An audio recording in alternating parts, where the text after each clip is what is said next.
प्रधानमंत्री नरेंद्र मोदी आज अपना 74वां जन्मदिन मना रहे हैं। पीएम मोदी देश के पहले गैर कांग्रेसी प्रधानमंत्री हैं। इसके साथ ही पीएम मोदी के तीसरे कार्यकाल का 100 दिन भी पूरे हो गए हैं। इन 100 दिनों के दौरान सरकार ने कई अहम फैसले लिए हैं, जिसमें युवाओं, महिलाओं, किसानों को खासा लाभ हुआ। पहले 100 दिनों में ही लगभग 15 लाख करोड़ रुपए की परियोजनाएं भी शुरू की गई हैं।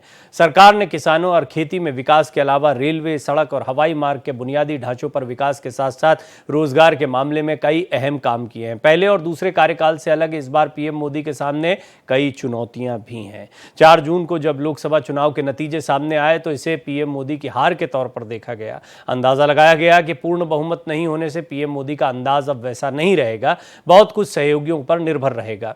गठबंधन सरकार बनाने के बावजूद पीएम मोदी ने यह बता दिया कि उनकी नीति में कोई बदलाव नहीं आया है। हालांकि कुछ ऐसे मौके भी तीसरे कार्यकाल के 100 दिनों में आए जब सरकार को अपने कदम पीछे खींचने पड़े। सरकार के 100 दिन पूरे होने पर गृह मंत्री अमित शाह सामने आए, उपलब्धियों का बखान किया। आज हम अपने मेहमानों के साथ मोदी 3.0 की उपलब्धियों पर चर्चा करेंगे या 100 दिनों की एनालिसिस करेंगे, जिसमें विपक्ष का रुख भी जानने का प्रयास रहेगा। लेकिन उससे पहले आपको दिखाते हैं गृह मंत्री अमित शाह के बयान पर एक रिपोर्ट।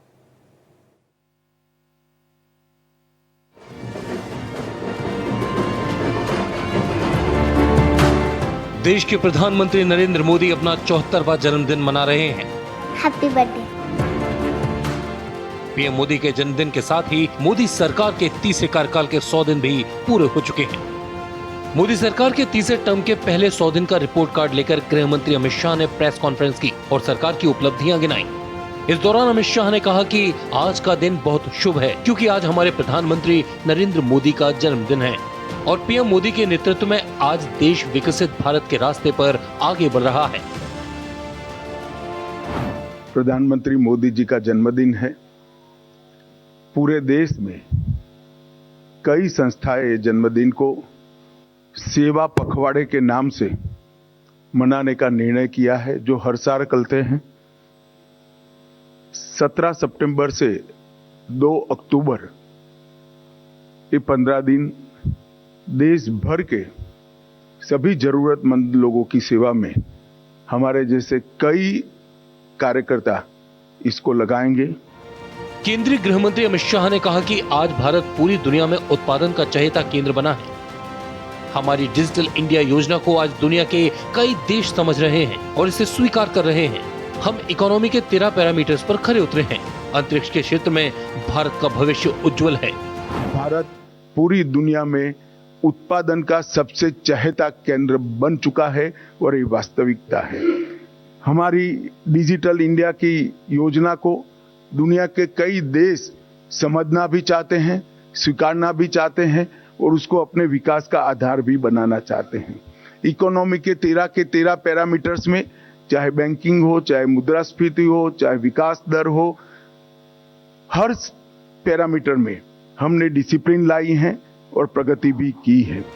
गृह मंत्री अमित शाह ने मोदी सरकार के शुरुआती 100 दिनों के कामकाज का हवाला देते हुए कहा कि आजादी के बाद पहली बार दुनिया ने रीढ़ की हड्डी वाली विदेश नीति देखी है। दुनिया के कई देशों में भी देखा गया, जहां एक प्रकार से वाइब्रेंट लोकतंत्र है, वहां पर ऐसे बहुत कम ही उदाहरण दिखाई पड़ते हैं। और इसका कारण है कि इस 10 साल में देश की बाहरी सुरक्षा, देश की आंतरिक सुरक्षा और देश की रक्षा प्रणाली, इसको मजबूत कर एक सुरक्षित भारत बनाने में नरेंद्र मोदी सरकार ने बहुत बड़ी सफलता मोदी जी के नेतृत्व में प्राप्त की है। अमित शाह ने यह भी बताया कि सरकार के इसी कार्यकाल के दौरान एक देश एक चुनाव लागू करने की योजना है। आपको बता दें कि पीएम मोदी ने 9 जून को तीसरी बार प्रधानमंत्री पद की शपथ ली थी, लेकिन वो चुनावी नतीजों से पहले ही लगातार 100 दिन के एजेंडे को लेकर बैठकें कर रहे थे। Bureau report, Bharat express. तो कई मुद्दे उठेंगे अभी पैनल पर। इसमें मेरी मदद करेंगे डॉक्टर अजय उपाध्याय, प्रवक्ता हैं कांग्रेस के, ऋषभ तिवारी, प्रवक्ता भारतीय जनता पार्टी हैं, साथ में देवकीनंदन मिश्रा जी भी मेरे साथ जुड़ेंगे चुनाव विश्लेषक के तौर पर, और वरिष्ठ पत्रकार अमृतांशु राय भी मेरे साथ जुड़ रहे हैं। अमृतांशु जी, पहला कमेंट आपका ही। सबसे पहले मैं चाहूंगा संक्षेप में एक ओपनिंग कमेंट हो जाए, इन 100 दिनों को कैसा देखते हैं, क्योंकि ये डिफरेंट है पिछले 2 कार्यकाल के मुकाबले। प्रधानमंत्री मोदी का वैसे तेवर तो दिखाई देते हैं, लेकिन चुनौतियां भी साफ साफ झलकती हैं हर एक्शन में। बहरहाल आपकी एनालिसिस क्या है इन 100 दिनों की? देखिए, जो कोलिशन पॉलिटिक्स की मजबूरियां हैं, उसकी वजह से जितनी तेजी की आदत लग गई थी भारत को डिसीजन मेकिंग में, उस पे तो अंकुश लग ही गए और वो स्पीड ब्रेक्स का काम करना शुरू कर चुके हैं। इसमें तो कोई दिक्कत नहीं है और सरकार भी चाहती है कि लोग ये समझें कि उन्होंने जो चुना है स्पीड ब्रेकर के तौर पे लोगों का ऑपोजिशन को परफॉर्म करने का, तो वो अंकुश जो है सरकार पे लग रहे हैं और वो नजर आ भी रहे हैं।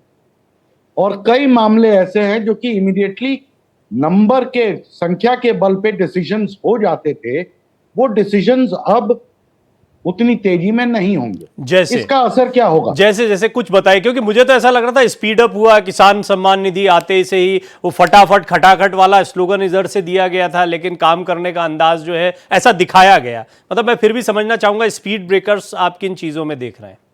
जो बीजेपी का कोर वोटर ग्रुप है, जो उसके साथ शुरू से है और जो उसे जिताता आ रहा है, जी जी, उसके लिए जो इश्यूज इंपॉर्टेंट हैं, उन सभी पे स्पीड ब्रेकर्स लगते जा रहे हैं। कोर वोटर, यानी मुझे लगता है आपका इशारा हिंदुत्व की राजनीति की तरफ है। थोड़ा डिटेल में मैं समझ लूंगा। अब मैं चाहूंगा कि विपक्ष का, क्योंकि बहुत महत्वपूर्ण रोल होता है, कहते हैं विपक्ष जो है जनता की आवाज़ है, तो डॉक्टर अजय उपाध्याय मुझे बताएं 100 दिनों में भारतीय जनता पार्टी के विदेशी दौरे, गृहमंत्री अमित शाह ने जो कुछ कहा उस पर एक डिटेल रिपोर्ट भी अभी हमने दिखाई है। उनका कहना है कि एक मजबूत रीढ़ वाली भारत की विदेश नीति देखने को मिलती। बात सही भी है। अंतर्राष्ट्रीय मंच पर भारत के लिए जो दौरे रहे हाल के प्रधानमंत्री मोदी के, वो बहुत महत्वपूर्ण हैं। किसानों को लेकर कुछ अहम निर्णय लिए गए हैं, हरियाणा के चुनाव में भी कूदे हैं, और 100 दिन में कई काम हैं जिनको दिखाने का प्रेशर भी है, इसमें कोई दो राय नहीं है। बहरहाल क्या शिकायतें हैं कांग्रेस की, और 100 दिनों का आकलन कांग्रेस कैसे कर रही है? प्रधानमंत्री जी का जन्मदिन है, उनको बहुत बहुत शुभकामना। ईश्वर उनको दीर्घायु स्वस्थ रखे और दूरदर्शिता के साथ देश ने जो उनको दायित्व दिया है उस दायित्व को भी निभाने में ईमानदार प्रयास करें। जब तक बात आती है 100 दिनों की, निश्चित तौर पे जब चुनाव का दौर चल रहा था तो रोज एक रणनीति बनती थी और कोर कमेटी की जो भाजपा की कैबिनेट की मीटिंग होती थी, उस मीटिंग में बात रखी जाती थी एक तरह से वोट के लालच देने के लिए कि 100 दिनों में हम क्या करेंगे। होता है, राजनीतिक पार्टियों का अपना रोल होता है और उन्होंने जो भी किया। पर यह भी सच है कि जनता ने जो उनको जिस तरह से 400 पार का नारा उन्होंने दिया था और उस नारों को जिस तरह से धूमिल करके 240 पर लाया, और भाजपा के अंदर भी अंतर्कलह और जो एनडीए के साथी हैं उनकी भी एक प्रेशर है। तो कहीं ना कहीं जो मुद्दे थे, इस देश के मुद्दे, महंगाई, बेरोजगारी के मुद्दे, जिस पर हम लगातार कई वर्षों से प्रयास कर रहे थे कि शायद तीसरे टर्म में जब प्रधानमंत्री जी आएंगे तो वो निश्चित तौर पे इन समस्याओं के निदान के लिए काम करेंगे। आज ग्रेजुएट जो है लगभग 45 साल में सबसे ज्यादा बेरोजगारी का दौर से गुजर रहे हैं। देश की जो हालत है, महंगाई के आलम में, मुझे कहना नहीं, आए दिन हम लोग बोलते रहते हैं। अभी अभी 2 मित्रों की A1 A2 की जो संपत्ति जिस तरह से आपस में उनकी प्रतिस्पर्धा है, पर आम आदमी की संपत्ति धीरे धीरे कम हुई है और गैप बढ़ा है। 100 दिनों में कोई ऐसा अस्थायी निर्णय कुछ लेती सरकार जिसमें इन लोगों पर कुछ न कुछ लगाम कसती और आय की असमानता को दूर करने के लिए ईमानदार कोई प्रयास होता, महंगाई और बेरोजगारी के लिए भी कोई प्रयास होता। इसके अलावा जिस तरह से सुरक्षा के क्षेत्र की बात है, मणिपुर में लगातार जो है आज भी ड्रोन से अब और रॉकेट लॉन्चर से हमला आपस में एक दूसरे कर रहे हैं देश के अंदर। प्रधानमंत्री जी को उस पर कोई ना कोई निर्णय लेना था जो नहीं ले पाए, और उसके लिए आरएसएस के लोगों ने भी, उनका भागवत साहब ने भी खुद उस पर जो टिप्पणियां की हैं इसी 100 दिन के अंदर। चाइना से इंपोर्ट जो है लगातार बढ़ा है, और जिस तरह से चाइना और भारत का जो पारस्परिक जो एक संबंध सीमा को लेकर के था, उस पर बात होनी चाहिए थी, वो नहीं हो पाई। ठीक है, वैश्विक स्तर पर प्रधानमंत्री जी का दौरा भी हुआ, भ्रमण भी हुआ, कई जगह सरकारी का कार्यक्रम भी थे, पर उसमें भी रसा से जिस तरह से हम प्रधानमंत्री जी गए थे, निश्चित तौर पे जो तेल वहां से आ रहा है उस तेल का लाभ जनता को होता और पेमेंट ऑफ बैलेंस जो वहां बिगड़ा हुआ है, $60 बिलियन का जो है उल्टा है, और हम 4 ही निर्यात कर पा रहे हैं $4 बिलियन का। तो ये 64 में इस तरह के जो ठीक। असंगतियां हैं, इस पर यदि ईमानदार प्रयास कुछ किया जा सके तो प्रधानमंत्री जी बहुत को जरूर बहुत करना बढ़िया चाहिए। तरीके से आपने जो विपक्ष की है भूमिका वो में हम पॉइंट्स ये रखे हैं जिनको मैं और डिटेल में जाऊंगा, पर बढ़िया से आपने सिलसिलेवार तरीके से पूरी तैयारी से आप आए हैं, आपने उन चीज़ों को रखा। ऋषभ जी, एक बात तो है कि प्रधानमंत्री मोदी ने काम, इसमें कोई दो राय नहीं, उनका 10 साल का, देवकी नंदन जी भी जुड़ गए, स्वागत है आपका। तो ऋषभ जी, कई सवाल जो हैं आपके साथी डॉक्टर अजय उपाध्याय ने अभी उठाए हैं, इनमें बेरोजगारी एक बड़ा मसला रहा, महंगाई बड़ा मसला है, नो डाउट किसानों को एड्रेस किया गया, जम्मू कश्मीर हरियाणा जैसे महत्वपूर्ण चुनाव हैं तो चुनाव से निकलकर एक बार फिर चुनाव में जाना, उसकी एक वो जिम्मेदारी रहती है, पूर्ण बहुमत नहीं होने से सहयोगियों को साधना, उनकी भी उनकी जो चिंताएं हैं या उनकी जो मांगे होती हैं उनके विषय में विचार करना, जैसी कई चुनौतियां हैं जो हो सकता है पर्दे के पीछे रही हों क्योंकि सामने कुछ ऐसा आया नहीं, दिखाई नहीं दिया, लेकिन फिर भी कुछ चीज़ें जो अभी डॉक्टर अजय उपाध्याय ने रखी, मैं चाहूँगा उनको एड्रेस करें, चाहे वो बेरोजगारी की बात हो या निर्यात बढ़ाने की बात हो या अन्य चीज़ें जिनके लेकर उम्मीदें थी, किस तरह के कदम उठाए, निश्चित तौर पर उठाए गए होंगे, पर मैं चाहूँगा कि कुछ उनकी जानकारियाँ दें। जी, सबसे पहले आज विश्वकर्मा पूजा है, समस्त देशवासियों को आपके चैनल के माध्यम से बधाई। बाबा विश्वकर्मा देव निर्माण का काम करते हैं, उनको बोला जाता है उनकी बड़ी भूमिका होती है निर्माण में, और आज आदरणीय प्रधानमंत्री जी का भी जन्म दिवस है, आपके चैनल के माध्यम से बधाई। और वो भी देश निर्माण का काम कर रहे हैं, प्रधान सेवक के रूप में, अपने आप को प्रधानमंत्री का गुमान ना मानकर प्रधान सेवक के भाव से वो काम कर रहे हैं। पहली बात तो जो उपाध्याय जी ने कहा, कुछ पॉइंट्स उन्होंने गिनाए, मैं सोचा था अपनी सरकार के 100 दिन की उपलब्धियां बताऊंगा, वो भी बताऊंगा, लेकिन पहले इनकी बातों को बता दूं क्योंकि जनता एक पक्ष सुन के चुप ना बैठ जाए, ये मेरा मानना है। पहली बात इन्होंने कहा, मणिपुर का विषय पे इन्होंने डिस्कशन किया। मणिपुर कोई आज का जन्मा हुआ मुद्दा नहीं है सर। मणिपुर वो समय का आग लगाया है जब आपकी सरकार पिक पे थी, और अगर आप रेशियो रेट देखेंगे डेथ में तो उसमें गिरावटें हमारी सरकार के दौरान आई हैं। 2004 से 2014 तक में मीडिया, सोशल मीडिया इतना सक्रिय नहीं था, चीजें उतनी निकल कर नहीं आती थी, लेकिन हमारे समय में जब चीजें निकल कर आ रही हैं तो उसका निदान भी मिल रहा है। इसी 100 दिन के अंदर गृह मंत्री जी ने वहां पे बड़ी बैठकें ली, 3-4 संगठनों ने सरेंडर किया है और सरेंडर करके शांति के राह पे चलने के लिए कमिटमेंट भी किया है। तो अगर दोषारोपण की राजनीति से उठेंगे, राजनीतिक मोतियाबिंद को खत्म करेंगे तो विकास की गंगा और विकास की नीति दिखेगी, पॉइंट 1। दूसरा, इन्होंने कहा चाइना को लेकर इन्होंने सवाल खड़ा किए। चाइना में ही सबसे बड़ा जो हमारे अंदर इंपोर्ट होता था वो टॉयज को लेकर होता था सर। 515 मिलियन के अप्रोक्सीमेटली हम मसालाना कम से कम इंपोर्ट करते थे, लेकिन आज की दिशा और ये है कि 525 मिलियन के अप्रोक्सीमेटली हमने एक्सपोर्ट भी किया है। तो हमने अपने आत्मनिर्भरता को चाइना के पॉइंट ऑफ व्यू से बढ़ाया है। तो जब मोदी जी आत्मनिर्भरता की बात करते हैं तो विपक्ष खड़ा होकर पकोड़ा तलने पे तंज कसता है, तो उन लोगों का मजाक बनाता है जो स्वयंसेवी होकर देश निर्माण में अपनी भूमिका देना चाहते हैं। तीसरी बात, इन्होंने A2 मित्र पे कटाक्ष किया बिना नाम लिए, तो मैं भी बिना नाम लिए A2 मित्र के बारे में बताता हूं। ये A2 मित्र इनको छत्तीसगढ़ में बहुत प्यारे लगते थे जब प्रोजेक्ट डालने जाते थे, बंगाल में बहुत प्यारे लगते थे जब प्रोजेक्ट डालने जाते थे, तो अपना जब रंग लाए तो बड़ा अच्छा सुनहरा दिखे, जब दूसरे पे जाए तो ये दाग धब्बे वाले हैं। तो ये जो चाल चरित्र विपक्ष का है ये नहीं चलने वाला है। तीसरा, इस 100 दिन में पॉजिटिव क्या देश के लिए रहा? कांग्रेस प्रवक्ता ने कुछ बातें या शिकायतें दर्ज कराई तो बीजेपी प्रवक्ता ने उसके निदान या उस पर अपने तर्क रखे, अपनी बातें रखी। देवकी नंदन जी, मुझे उम्मीद है आपने दोनों की बात सुनी होगी, मुझे आप बताएं 100 दिन कैसे रहे हैं। हालांकि चुनौतियों पर या बाकी चीज़ों पर हम बड़ी लंबी लंबी चर्चा करते रहे, लेकिन मैं चाहूँगा कि आज 100 दिनों पर बात हो रही है तो ज़रा एक संक्षेप में आपका ओपनिंग कॉमेंट आए और समझें कि आप इन 100 दिनों को कैसे देख रहे हैं। नहीं, मैं 100 दिन की बात तो बाद में करूंगा, लेकिन सबसे पहले चूंकि आज प्रधानमंत्री नरेंद्र मोदी जी का जन्मदिन है, 74 साल पूरे वो कर चुके हैं आज, और 75वें साल में वो प्रवेश कर रहे हैं, तो सबसे पहले मैं उन्हें बधाई दूंगा और उनके दीर्घायु होने की कामना करूंगा प्रभु से कि वो शतायु नरेंद्र मोदी जी, क्योंकि नरेंद्र मोदी जी देखिए इस देश में जो एक विमर्श है पॉलिटिक्स का, उसको नरेंद्र मोदी जी ने अलग तरीके से प्रस्तुत किया है, इसमें कोई दो राय नहीं है। भारतीय जनता पार्टी जो कांग्रेस के अगेंस्ट खड़ी रही है, हालांकि वो हिंदुत्व के मुद्दे पर चलती रही है, लाल कृष्ण आडवाणी जो है हिंदुत्व का सबसे बड़ा चेहरा थे, अटल बिहारी वाजपेयी हालांकि सॉफ्ट हुआ करते थे, लेकिन नरेंद्र मोदी ने लाल कृष्ण आडवाणी के रिकॉर्ड को तोड़ा और भारतीय जनता पार्टी को देश में बहुमत की सरकार बनाई और तीसरी बार वो खुद प्रधानमंत्री बने। 21 राज्यों में अब तक उनकी सरकारें बन चुकी हैं जब वो देश के प्रधानमंत्री रहे। हालांकि इस बार जो 2024 का चुनाव हुआ है, एक तरीके से वो लंगड़ी सरकार चला रहे हैं। तो 100 दिन में कोई भविष्य का खाका तैयार नहीं होता है। अगर 10 साल में कोई खाका नहीं तैयार हुआ है तो 100 दिन में भी कोई तैयार नहीं कर सकता है। इस पर तो मैं अलग से बात करूंगा, लेकिन देखिए 2-3 मुद्दे बहुत बड़े हैं जो नरेंद्र मोदी जी जब देश में सरकार बनाने के लिए आए थे तो उन्होंने सबसे बड़ा मुद्दा बेरोजगारी की बात करी थी कि मैं बेरोजगारी खत्म कर दूंगा। उन्होंने कहा था गुजरात मॉडल देश में लागू किया जाएगा।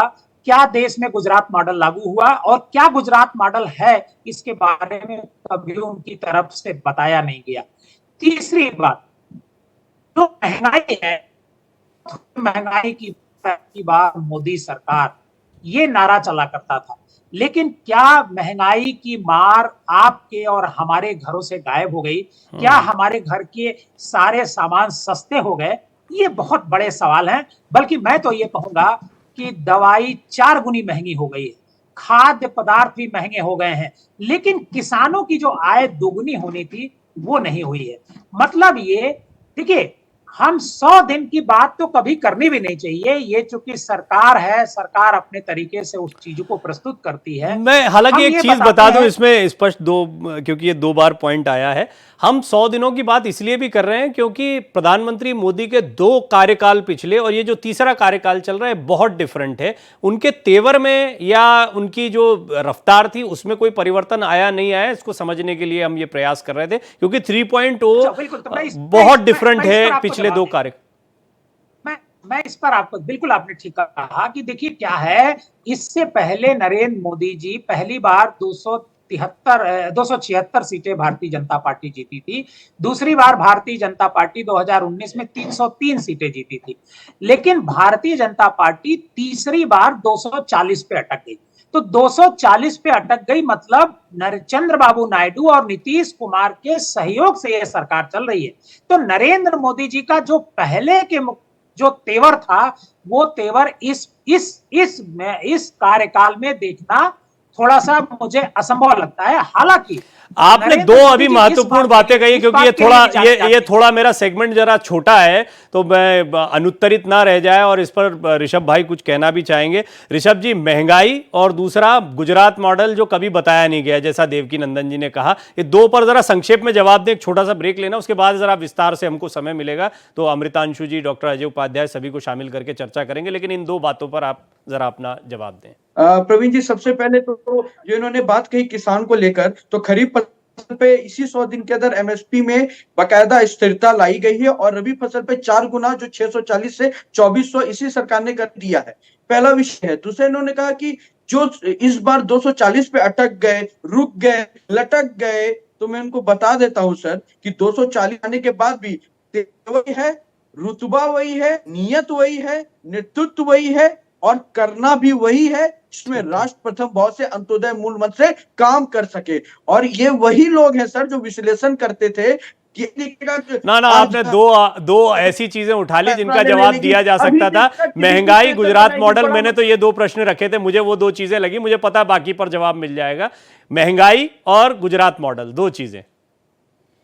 5 में कह रहा हूं, ये प्रेशर ना बनेगा क्योंकि सत्ता है मोदी जी के नेतृत्व में देश का विकास करना है। दूसरी बात की बात की पर इनकम अगर आप इनके समय का देखेंगे 78,000 तक अप्रोक्सीमेटली 1 लाख पे है। और महंगाई उस समय का रेशियो रेट और आपके महंगाई का रेशियो रेट, महंगाई हर सरकार के समय रही है लेकिन रेशियो रेट अगर आप कंपेयर करेंगे हमारे में कम रही है और इंफ्रास्ट्रक्चर पॉइंट ऑफ व्यू से डेवलपमेंट ज्यादा हुआ है। इनका महंगाई भी थी, भ्रष्टाचार भी था, परिवारवाद भी था और देश के अंदर न जाने कितने बम विस्फोट भी होते थे। अमृतांशु जी, शुरुआत मैंने आपसे की थी, एक बार फिर आपने अभी सभी को सुना। मैं चाहूंगा कि महंगाई का मुद्दा आता है, बेरोजगारी का मुद्दा आता है, अब इसमें तो क्या ही 100 दिन और क्या ही 10 साल, ये तो बहुत लंबी चर्चा चली आ रही है, चलती रहेगी। इस पर अलग अलग जवाब भी हमें मिलते रहेंगे।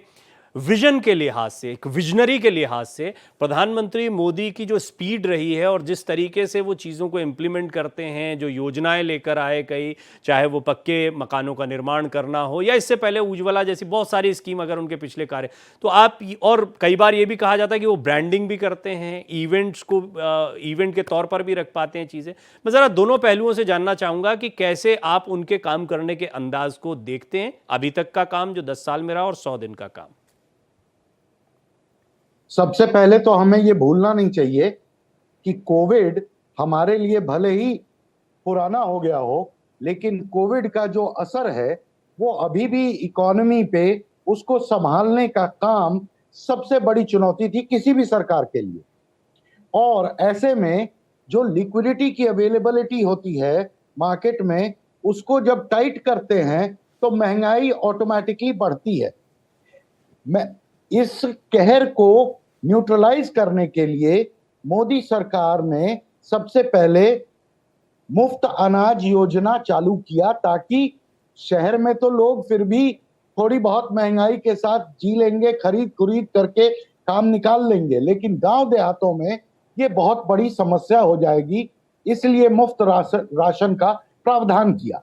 इकोनॉमिकली आज दुनिया भर में अगर भारत कोविड के बाद स्थिति वित्त तौर पे मजबूत है, तो उसके लिए इस सरकार और प्रधानमंत्री मोदी को ही हमें धन्यवाद और सारे क्रेडिट्स देने होंगे। इन चीजों को समझना बहुत महत्वपूर्ण है। सिर्फ राजनीतिक बयानबाजी से ये चीजें नहीं होती हैं, स्टेट्समैन होना पड़ता है, कड़े कदम उठाने पड़ते हैं और अनपॉपुलर होना पड़ता है। जी, इंपॉर्टेंट बात आपने कही। डॉक्टर उपाध्याय, एक महत्वपूर्ण बात यह भी है कि आप लोग बार बार 400 बनाम 240 ये बातें कहते, कुछ भी कहिए, तीसरी बार प्रधानमंत्री बने और पंडित जवाहरलाल नेहरू की तरह तीसरी बार शपथ लेने वाले पहले शख्स बने उनके बाद में, तो ये सारी चीज़ें बड़ी उपलब्धियां हैं और देश की जनता पसंद करती है। हम ये भी जानते हैं कि आप महाराष्ट्र है, उत्तर प्रदेश है, पश्चिम बंगाल है, पंजाब है, थोड़ा अलग अंदाज में यहाँ का चुनाव है, इनके सियासी समीकरणों पर बड़ी चर्चा हुई, लेकिन हम देखते हैं कि अन्य जगहों पर, गुजरात, मध्य प्रदेश, ऐसे कई राज्यों में वो लोकप्रियता बरकरार रही। तो प्रधानमंत्री मोदी से कोई बहुत छिटकाव हो गया, ये कहना भी बहुत ठीक नहीं लगता। और फिर अल्टीमेटली प्रधानमंत्री हैं, पॉलिसीज बना रहे हैं। आप देखिए, वन नेशन वन इलेक्शन की बात रख दी, 370 राम मंदिर और तीसरा वन नेशन वन इलेक्शन, तो तीसरे भी बड़े सपने को पूरा करने का वो इस बार दावा कर रहे हैं और इसी टेन्योर में हो जाएगा, ये भी कह रहे हैं। तो कुल मिलाकर विजन है, स्पीड है, इस बात से तो इनकार नहीं किया जा सकता। डॉक्टर साहब, आप पत्रकार के साथ साथ एक विद्वान रिसर्चर भी हैं, आप जानते हैं चीजों को। वन नेशन वन इलेक्शन, 4 राज्य का इलेक्शन जो नहीं करा पा रहा है, वन नेशन वन इलेक्शन की बात कर रहा है, इससे ज्यादा क्या कहा जा सकता है। राम मंदिर मुद्दे को लेकर के भी कितनी चीजें हुई है, सबने देखा है, उस पर जाने की जरूरत नहीं है। उसका रिजल्ट उत्तर प्रदेश की जनता ने, अयोध्या के वासियों ने दे दिया है। बुलडोजर पॉलिटिक्स जो कर रहे थे उसका भी जो है निदान आज सुप्रीम कोर्ट ने भी कर दिया। ये सब दर्शाता है कि पब्लिक डोमेन में रहकर जन मुद्दों पर जनता के भावनाओं का ख्याल रखा जाना चाहिए। सौहार्द, शांति, सहिष्णुता, प्रेम के साथ देश चलना चाहिए, जिस पर कहीं ना कहीं प्रश्न लगाने का लगातार प्रयास हो रहा था और जनता ने उसका जवाब दिया। उत्तर प्रदेश की जनता बहुत जागरूक है। मैं उसको कभी भी ये नहीं सोच सकता कि उन्होंने जो राजनीति जो निर्णय लिए हैं, प्रधानमंत्री जी वहीं से सांसद हैं, उन्हीं वहीं से वो प्रधानमंत्री के पद पर गए हैं। यदि वहां का निर्णय इस तरह से विपरीत है तो मानकर चलिए कि देश के रुख किस दिशा में जा रहे हैं। महाराष्ट्र की बात है, वहां भी जिस तरह राजनीतिक दृश्य पैदा करने का प्रयास भाजपा ने किया, आपस में एक दूसरे को तोड़ फोड़ की राजनीति की, उसको लोगों ने बर्दाश्त नहीं किया। भ्रष्टाचार के मुद्दों को लेकर के भी एक बड़ी नैरेटिव जरूर पैदा करने का प्रयास था, लेकिन संस्थाओं का दुरुपयोग जिस तरह हुआ और अभी जिस तरह से भी और इनके जो साठ गांठ दिख रहे हैं स्पष्ट तौर पे, उसका कोई जवाब नहीं है। ये भी दर्शा रहा है कि इकोनॉमी में भी किस तरह से भ्रष्टाचार का एक पैमाना खड़ा करने का प्रयास हुआ है। महिलाओं की सुरक्षा को लेकर के भी हम सब चाहते थे कि सुरक्षित महिला भारत का निर्माण हो। मैं जानता हूं डॉक्टर साहब, मैं ये जानता हूं कि एक एक मुद्दे पर अगर हम बात करें तो बहुत सारी चीजें और वाजिब हैं, आपके पॉइंट वैलिड हैं। मेरा ये कहना है बस कि जैसे आपने कहा उत्तर प्रदेश, महाराष्ट्र की जनता, ऐसे ही मध्य प्रदेश, गुजरात, हरियाणा, ये भी अपने देश की जनता है और दक्षिण के राज्य हैं यहाँ पर टीडीपी के साथ इन लोगों ने भरपूर प्यार भी दिया, एकदम बम्पर टाइप का प्यार दिया है। तो ये जनता भी सुधी है, सब ये इस हिसाब से देखेंगे तो बड़ा मुश्किल हो जाएगा। लेकिन कुल मिलाकर एक समय था भारतीय राजनीति में 240 सीटें, जैसे आपका यूपीए के दोनों कार्यकाल देखिए, उसके पहले बड़े लंबे समय तक ये 240 किसी एक सिंगल लार्जेस्ट पार्टी 240 के साथ आए, मतलब उससे बड़ी कोई विजेता नहीं है। खैर, मेरा कहने का मतलब तात्पर्य इतना है कि प्रधानमंत्री मोदी की ताकत बरकरार है, इतनी एंटी इनकम्बेंसी के बावजूद, जो मुद्दे आप गिना रहे हैं उनके बावजूद फिर से प्रधानमंत्री बने। आपने देखा है पिछले 100 दिनों की चर्चा कर रहे हैं, 100 दिनों में 5 बिल उनको वापस लेना पड़ा है। तकरीबन 38 रेल दुर्घटनाएं हुई हैं और 21 लोगों ये 5 बिल बताइए आप पहले, सॉरी मेरी स्टडी उतनी भी अच्छी नहीं, मैं 100 दिन की बात, ये 5 बिल बताइए जो वापस लेने पड़े। नहीं, वो आपने देखा जो वक्फ बोर्ड वाला जो है जेपीसी को देना पड़ा है। आप तो खुद रिसर्चर हैं, तो आप लोग फिर कहते हैं कि देखिए बातचीत नहीं करते हैं, वो बातचीत के लिए आगे बढ़ा दिया। बाकी चीजें भी कृषि कानून वो पुरानी बात जो लिया, वो पुरानी बात बहुत चर्चा हुई थी। उसके अलावा भी कई कानून को उन्होंने पार्लियामेंट के पटल पर जो है, ठीक है, हम तो चाहते हैं कि वाद विवाद की प्रक्रिया हो, लोकतंत्र में ये जरूरी है। वो अहंकार जो था नॉन बायोलॉजिकल प्राइम मिनिस्टर का, उनको समझना है कि वो भी सहज प्रक्रिया के तहत ही एक मानव मात्र ही है। भगवान बनने का जो प्रयास उनका था, उनको खुद इस बात का एहसास होना चाहिए कि इस देश की जनता का कल्याण ही जो करेगा वही देवता और वही भगवान होगा, और देश में समाज में जो स्थिरता पैदा करेगा, शांति पैदा करेगा, नफरत को मिटाएगा, वही इस देश के लिए सही में उनके दिलों पर राज करेगा। राजा सिर्फ बनने से राज नहीं करता है, और प्रधानमंत्री जी को ये बात अब जरूर एहसास होना चाहिए। 100 दिनों में जो उन्होंने दिए थे, और बहुत सारे, आज तो आप भी देख रहे हैं गोदी मीडिया का क्या हाल हो गया। पहले गोदी मीडिया दिन रात, अरे छोड़िए नहीं, नैरेटिव आपका इलेक्शन उसे भी अब समझ में, अब कब तक इसको लेकर चलेंगे, अब हो गया ये तो आपका। आप अच्छे पत्रकार हैं, आपका संविधान, आपका मीडिया वाला, ये सब ये पॉलिटिकल, हम जानते हैं, हम तो देख रहे हैं, इतने साल हो गए, हमको पता है कि ये नैरेटिव है। अच्छा काम किया आपका ये नैरेटिव अच्छा काम किया। सोशल मीडिया, डिजिटल मीडिया, बहुत अच्छा रिस्पॉन्स मिला। छोड़ दीजिए उसको, अभी 100 दिन पर आते हैं। ऋषभ भाई मुझे दिखाई नहीं दे रहे हैं, ऋषभ भाई अगर हैं तो। बात थी कि सुरक्षा, देश की सुरक्षा का मामला, आतंकवादी घटना क्या रुक गई है? 26 आतंकवादी घटना 100 दिनों के अंदर हुई, 21 लोगों की जान गई है। क्या रेल दुर्घटना रुक गई है? 38 रेल दुर्घटना हुई है इस 100 दिन के अंदर, और इसमें भी 21 लोगों की जान गई है। ठीक है, वो चिंताजनक है, उस पर चिंता की भी जा रही है।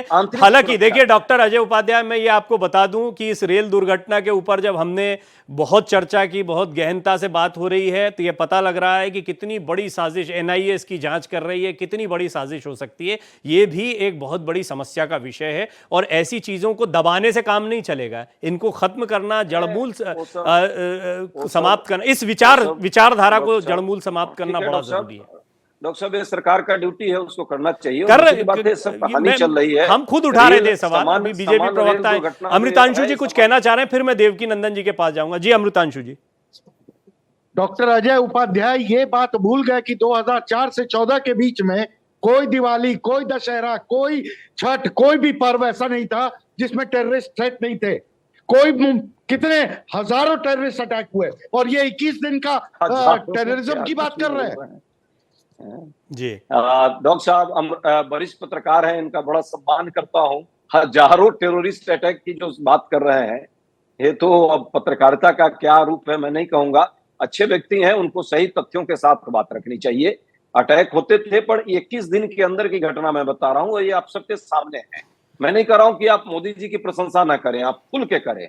आपके विचार उनसे मिलते हैं, आपको करना चाहिए, पर तथ्य और तार्किक ढंग से रखना नहीं। देखिए, मैं एक बात तो मानता हूं, ये बात सिर्फ ऐसा नहीं कि देखिए अगर कोई तथ्य रख दिया गया तो कोई किसी की तारीफ कर रहा है, कोई किसी पक्ष का, मैं इसको बिल्कुल नहीं मानता। हाँ, मैं ये बात अलबत्ता जरूर मानता हूं कि जब हम चीजों को एनालाइज करते हैं तो बहुत मुमकिन है कि अगर पीछे जाए, विपक्ष में रहकर आरोप लगाना बड़ा आसान है। बीजेपी जब विपक्ष में थी तो बिल्कुल ही हालत खराब करके रखती थी, हम सब जानते हैं। तो आपका भी पूरा अधिकार है, आप उन मुद्दों को रखें, और जनता की आवाज इसलिए विपक्ष को कहा जाता है। ऋषभ तिवारी जी अगर मुझे सुन पा रहे हो, क्योंकि वो मुझे स्क्रीन पर दिख तो रहे हैं। ऋषभ भाई, कई मुद्दे हैं, आप उपलब्धियों के बारे में कुछ कहना चाहते थे, वो कहें तो फिर मैं देवकी नंदन जी के पास जाऊं। जी जी। देखिए, अपनी उपलब्धियों को तो हम जरूर बताएंगे, लेकिन जो उपाध्याय जी यहाँ पे बैठ के बड़े बड़े बातें करके निकल गए तो मैं निकलने नहीं दूंगा उनको। जैसे जनता ने 99 पे आउट किया तो मैं यहाँ भी उनको आउट करके ही जाऊंगा। पहली बात इन्होंने कहा कि बड़ी अस्थिरता से सहिष्णुता की दिशा पे लोग खराब करते हैं। अरे आपके समय 1983 में तो शांति की गंगा बहा दिए थे, आपातकाल लगा के तो संविधान की बड़ी रक्षा कर दिए थे। जो पार्टी संविधान की धज्जियां उड़ाए, आज जो संविधान लहराए, तो बड़ा अफसोस लगता है देखकर। और दूसरी बात ये कह रहे हैं कि रेलवे दुर्घटना की बात, सर अगर कोई रेलवे ट्रैक पे डायनामाइट बिछाएगा तो वो साजिश ही कहलाएगा, और उसको जब पकड़ के उस पर जांच होगी तो ये प्रधानमंत्री की विफलता नहीं, एक बड़ी गहरी साजिश देश के सामने आने वाला है। निश्चित रहिए वो सारे मुखौटे भी खुलेंगे जो बदनाम करने की साजिश रच रहे हैं। और तीसरी बात मैं आपको कह रहा हूं, 100 दिन पे अगर आप फोकस करेंगे, महिलाओं को सशक्तिकरण देना, किसान के लिए नए अवसर खोलना और किसान के अंदर टेक्नोलॉजी वाले नए अवसर खोलना कि कैसे हम अपने उत्पादन को और बढ़ा सके, युवाओं के लिए अवसर ला के देना, इन विषयों पे अगर विपक्ष चर्चा के लिए आए तो हम स्वागत करेंगे। लेकिन जब चर्चा होगी तो आंख मारेंगे इनके नेता, बाइकआउट करेंगे इनके नेता, उसके बाद कहेंगे राजनीति करती भारतीय जनता पार्टी। अरे बहुत अच्छा बोल गए जनाब। उसके बाद जब ईडी और सीबीआई एक्शन लेती थी तो दिक्कत क्या है, ये कह रहे हैं भगवान मानने की बात। अरे हम बहुत लंबे समय तक विपक्ष में रहे साहब, हमें कोई घमंड नहीं है। घमंड तो उनको था जो इंदिरा इक्वल टू इंडिया कहते थे, जो कहते थे इंदिरा इक्वल टू इंडिया।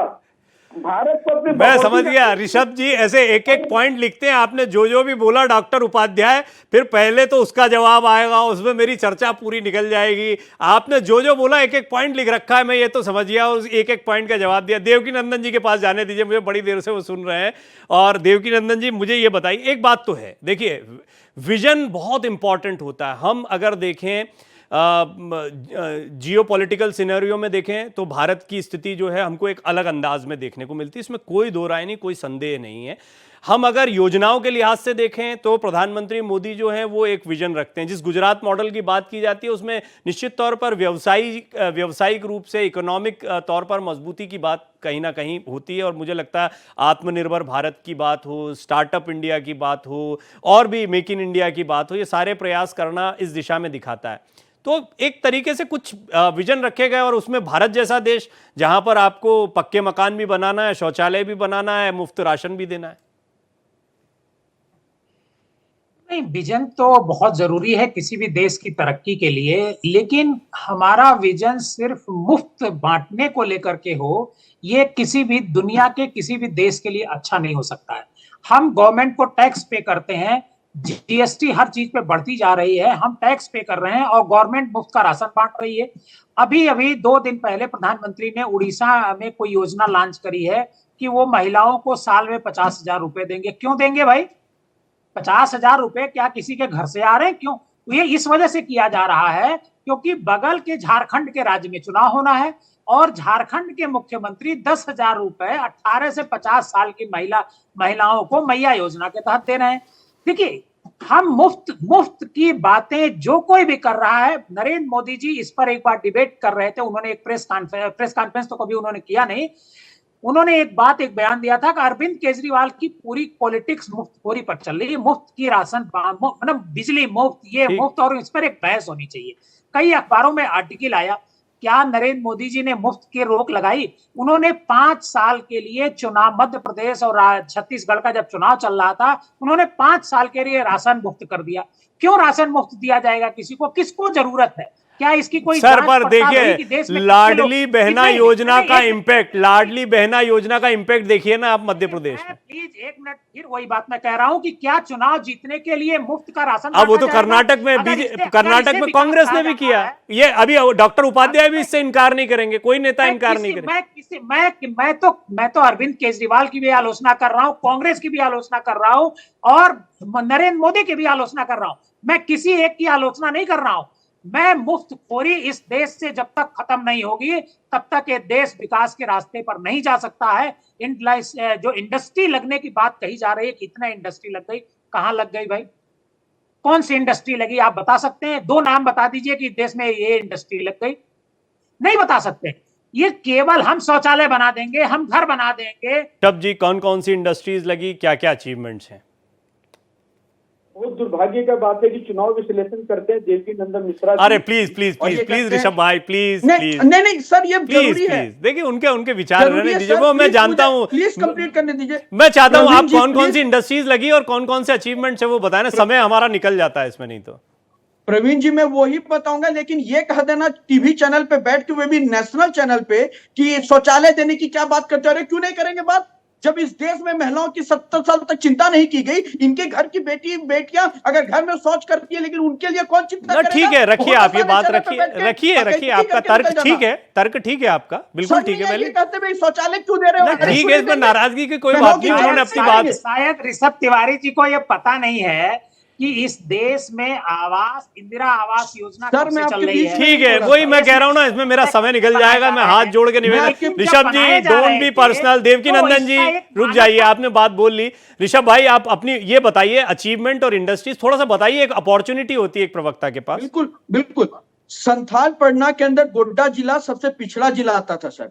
आज के डेट में वहां पावर प्लांट लगा है, ठीक है। और यही नहीं, आपके स्टूडियो से ज्यादा दूर नहीं है, नोएडा के जुवन के पीछे अगर आप जाएंगे तो मुंबई कॉरिडोर जो बन रहा है, वहां पे बकायदा बाहर की विदेशी कंपनियां सैमसंग के साथ टाइप लगे अनेक फैक्ट्रियां लगी हैं। और यही नहीं, झारक्राफ्ट के माध्यम से गांव में बैठी महिलाएं जो बांस के सूप बनाया करती थी, आज वो डिजिटल प्लेटफॉर्म पे उसे बेच पा रही है। तो हमने रोजगार के माध्यम भी बदले हैं, डेवलपमेंट भी किया है और इंडस्ट्रीज भी बढ़ा है। 18,000 ऐसे गांव थे जहां पहली बार बिजली पहुंचाई, वहां छोटे छोटे एमएसएमई के माध्यम से उद्योग भी लगाए। और ऐसी कितनी ऐसी जिला है, चाहे त्रिपुरा का अंबासा ले ले, वहां पे भी रबर इंडस्ट्री को डेवलपमेंट के लिए दिया गया, जो सबसे पिछड़ा जिला पूरे देश में अंबासा त्रिपुरा के अंदर आता था। और हेल्थ के पॉइंट ऑफ व्यू से वहां पे बकायदा जो एक वेंटिलेटर का अल्टरनेट ऑप्शन जो ऑक्सीजन के लिए दिया जाता था, उसकी छोटे प्लांट्स के लगाने के लिए भी वहां पे एमओयू साइन हुए हैं। तो अनेक उपलब्धि हमने देश को दिखाया है उन जगहों पे जो आकांक्षी जिला पुराने कांग्रेस के सरकारों ने छोड़ दिया। जी, और मैं ये भी बताना चाहूँगा, ये बात सही है जो ऋषभ तिवारी कह रहे हैं, वो इसलिए महत्वपूर्ण है क्योंकि इस बार गवर्नमेंट का एमएसएमई पर, छोटे उद्योगों पर, ODOP one district one product जैसी चीज़ों पर बड़ा फोकस रहा है। और ये महत्वपूर्ण इसलिए है क्योंकि बड़ी इंडस्ट्रीज तो इंपॉर्टेंट होती है, लेकिन छोटे छोटे उद्योगों को बढ़ावा देना जरूरी है। और इस पर मैंने कई इकोनॉमिस्ट से बात की, हम इस पर लगातार बात करते रहते हैं। और मुझे लगता है डॉक्टर उपाध्याय ये एक अच्छी पहल है क्योंकि इससे रोजगार जनरेट होता है, स्थानीय स्तर पर उद्योगों का निर्माण होता है, अगर आप एमएसएमई छोटे उद्योगों को बढ़ावा देते हैं तो। पूरा देश देख रहा है, 64 लाख एमएसएमई को इन्होंने तबाह किया है पिछले 5 साल में। विशेषकर से जब नोटबंदी की, उसके बाद गलत जीएसटी लाया और कोविड में अचानक लॉकडाउन किया, ये 3 जो नीतियां थी इनके नियत में खोट था। क्योंकि इसमें भी कहीं ना कहीं मामला था कि इनके बड़े जो A1 A2 जो मित्र हैं उनको इसका लाभ मिले और एमएसएमई बर्बाद हो जाए। हम लगातार मांग करते रहे कि उनको जो है आर्थिक सहायता मिले, उन पर एक कम्प्रिहेंसिव पॉलिसी बने। सरकार कोई काम करने को तैयार नहीं थी। आयात निर्यात की पॉलिसी ऐसी बनाई है कि चाइना के टेक्नीशियन को आकर के अब इंडिया में काम करने को विवश होना पड़ा है। और मैन्युफैक्चरिंग सेक्टर जिस तरह से बर्बाद किया है, इन्होंने स्वयं से किया है, अपनी नीतियों के कारण किया है। या तो इनको नासमझ थे या फिर ये चाहते थे कि बड़े पूंजीपतियों को इसका वाजिब लाभ मिले और सामान्य लोग जो है क्लाइंट बन जाए। ये पूरा देश देखा है। 100 दिनों की बात में जो भी डाटा दिया है ऋषभ भाई ने, अच्छे व्यक्ति हैं, विद्वान व्यक्ति हैं, लेकिन उनको समझना है ये जो कॉरिडोर बना है वो 100 दिनों में नहीं बना है। ये 12-13 साल का ये प्रोजेक्ट था, वो धीरे धीरे चल रहा है और अभी ठीक है। वो तो वैसे भी 100 दिनों में हम क्या ही एनालाइज कर पाएंगे, हमने पहले भी बात की। अमृतांशु जी, एक क्योंकि आप क्लोजिंग कमेंट की तरफ बढ़ रहे हैं, अमृतांशु जी मुझे ये भी बताइए कि अभी इस समय पर जिस तरीके से जीएसटी का सवाल बार बार उठ रहा है, हालांकि कोविड के बारे में आपने बता ही दिया, उसमें तो सर्वाइव करवा के किसी इंडस्ट्री को ले जाना ये अपने आप में बड़ा चैलेंज था। लेकिन आज वर्तमान में आप जीएसटी वाली जो बात है, टैक्सेस की बात है, मिडिल क्लास की जो नाराजगियां रही बजट के बाद उसकी बात है, और एमएसएमई जमीन पर, जैसे कि हम सिटीजन चार्टर की बात बहुत समय से सुनते आए, लेकिन आज भी काम कराना आसान नहीं होता है सर। कोई भी छोटा मोटा सरकारी काम हो, कोई आइडेंटिटी कार्ड हो या कुछ भी हो, इन चीजों पर क्या और काम करने की जरूरत है? आपने जितने मुद्दे गिनाए सारे सत्य हैं और सारे प्रॉब्लम जोन हैं इस गवर्नमेंट के लिए। पिछले 10 साल में भी वो प्रॉब्लम जोन में थे, अभी भी हैं। और ये क्विक फिक्स वाले इशू नहीं है, ये इतने व्यापक और बड़े इश्यूज हैं कि इसके लिए एलोकेशन ऑफ फंड्स सोच समझ करके करना पड़ेगा सरकार को। एक तो वो बात है। दूसरी बात कि रूरल इंडिया में जो टोटल फंड डाइवर्जन आज की तारीख में मोदी सरकार ने जो करना शुरू किया है, जिसके वजह से रूरल इंडिया में, हिंटरलैंड में ग्रोथ ज्यादा होने की उम्मीद है, उसके वजह से फंड्स फिर कहां बचेंगे बाकियों के लिए? एमएसएमई इंडस्ट्रियल एरिया में है, शहर में आपको ज्यादातर मिडिल क्लास है, ये लोग तो सफर कर ही रहे हैं और महंगाई का भी इन्हीं को असर है और ये इशू है। एक चीज बस बताना चाह रहा था मैं कि इंडस्ट्री कौन कौन सी लगी, शायद भाजपा के जो प्रवक्ता थे वो नहीं बता पाए, लेकिन एप्पल इंडिया में मोदी सरकार का देन है। एप्पल इंडिया जो कि सबसे बड़ा एक्सपोर्टर है आज की तारीख में एप्पल का फोन। दूसरा, सबसे बड़ा ड्रोन इंडस्ट्री जो कि जीरो से शुरू हुआ और आज की तारीख में 250 कंपनियां हैं भारत में। नहीं, ये हम सब जानते हैं। इस नियत ये बहुत स्पष्ट है कि कोई भी सरकार हो वो ज्यादा से ज्यादा इन्वेस्टमेंट को आकर्षित करने के प्रयास करती है, क्योंकि ये देश के विकास के लिए आवश्यक होता है। और निश्चित तौर पर इस दौर में हम कई सारे इन्वेस्टमेंट को आकर्षित करने में कामयाब रहे। फिर भी देवकीनंदन जी, चलते चलते क्या अपेक्षाएं? अभी 100 दिन की बात हो गई और 100 दिन बाद अगर बात करेंगे तो इमीडिएट आप क्या देखते हैं, कहां जा रहे हैं हम? नहीं, इमीडिएट तो ये देखते हैं कि जब 2014 में नरेंद्र मोदी जी की सरकार आई थी, लोगों को बुरा लगेगा जो फैक्ट मैं बताने जा रहा हूँ। उस समय 55 शायद लाख करोड़ का हमारा कर्ज था भारत पर, पूरा दुनिया का। आज 2.25 लाख करोड़ हो चुका है। आखिर कौन सा ऐसा काम हो गया कि इतना कर्ज 10 साल में बढ़ गया? अभी वेंटिलेटर की बात प्रवक्ता महोदय कह रहे थे, इनको शायद जानकारी नहीं है। जब कोविड देश में आया तो कम से कम 50,000 वेंटिलेटर नए बनाए गए कि नहीं बनाए गए? भारत में बना, इसकी बड़ी चर्चा हो रही थी। और आज उत्तर प्रदेश के लखनऊ में एक पीजीआई है, सबसे बड़ा अस्पताल है, उस पीजीआई के 20 वेंटिलेटर हैं पीजीआई के पास, जो सीसीएम है उसमें से 6 वेंटिलेटर पिछले महीनों से खराब हैं, वो ठीक नहीं हो पा रहे हैं। ये आपने एक इंपॉर्टेंट पॉइंट इसलिए कहा, मैं क्योंकि चर्चा को नहीं, ये इंपॉर्टेंट पॉइंट है। ये इंपॉर्टेंट पॉइंट इसलिए है कि हम बड़ी बड़ी चीजों पर तो चर्चा करते हैं, लेकिन छोटी फंक्शनिंग जब हम जमीन पर देखने जाते हैं तो वहां पर कई चीजें हमको ऐसी दिखाई पड़ती हैं। जी, अपनी बात समाप्त करें। जो ब्रांडिंग होती है, मोदी जी अभी झारखंड में उन्होंने वंदे भारत ट्रेन का उद्घाटन किया। मैं एक बार हरिद्वार गया, हरिद्वार से लखनऊ लौट रहा था। लंबा हो जाएगा देवकीनंदन जी, मुझे शो समाप्त मेरी भाई एक सेकंड सुन लीजिए, बड़ी इंपॉर्टेंट बात है। मैंने टीटी से पूछा, उस पूरी ट्रेन में जनरल डिब्बा एक लगा हुआ था। मैंने टीटी से पूछा कि अरे भाई, जनरल के लोग कैसे जाएंगे इसमें, जो यहाँ दर्शन करने के लिए आए हैं? बोले ये सरकार जनरल डिब्बा खत्म करती जा रही है, गरीबों को चलने में इतनी ठीक है, ऐसी बहुत सारी ये कुछ व्यवहारिक बातें हैं जो आपने बताई, जमीन पर होना चाहिए। देखिए, समय नहीं है। चारों मेहमानों का मैं बहुत बहुत धन्यवाद करना चाहूंगा। बड़ी महत्वपूर्ण चर्चा थी। डॉक्टर उपाध्याय आपका, ऋषभ जी आपका, अमृतांशु जी आपका, देवकीनंदन जी आपका बहुत बहुत धन्यवाद। भारत का सवाल में इतना ही।